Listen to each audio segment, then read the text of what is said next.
আজিৰ এইটো ভিডিঅ'ত দ্য জয় অফ হেল্পিং এই লেচনটোৰ নেক্সট কুৱেশ্যনসমূহ আলোচনা কৰিছোঁ। নেক্সট আছিলে 6 নম্বৰ। ইয়াতে কৈছে ৰিড দ্য ফলোয়িং লাইন। ইয়াতে কৈছে এ টিম অফ ভলণ্টিয়াৰ্ছ, অৰ্থাৎ ইয়াতে এটা স্বেচ্ছাসেৱকৰ দলৰ কথা কৈছে। The underline word stand for a collection or a group of people.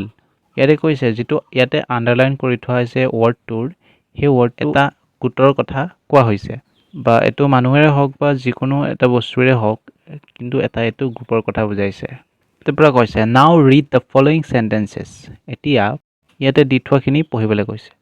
De all contain words that show' a collection. ইয়াতে তলতে থকা চেণ্টেঞ্চখিনিত যিমানখিনি ৱৰ্ডছ আণ্ডাৰলাইন কৰি থোৱা আছে, সেই ৱৰ্ডছখিনিত কোনোবা এটা গ্ৰুপৰ বিষয়ে কৈছে, অৰ্থাৎ গোটৰ বিষয়ে কৈছে। ইয়াতে প্ৰথমতে দিছে a flock of sheep was grazing in the field, অৰ্থাৎ ভেড়াৰ জাক এটা ফিল্ডত চৰি আছে। অৰ্থাৎ ইয়াতে এ ফ্লক অফ শ্বিপ অৰ্থাৎ ভেড়াৰ জাকটো বুজাবলৈ ফ্লকটো ব্যৱহাৰ কৰিছে, অৰ্থাৎ ফ্লকৰ অৰ্থটো হ'ব জাক। তাৰ পৰা নেক্সটটো আছে I have a bunch of keys, অৰ্থাৎ মোৰ হাতত এটা চাবিৰ গোট আছে, অৰ্থাৎ চাবিৰ যিটো গোট বুজাবলৈ বিচাৰিছে, এই গোটটো বুজাবলৈ বাঞ্চ ৱৰ্ডটো ব্যৱহাৰ কৰিছে।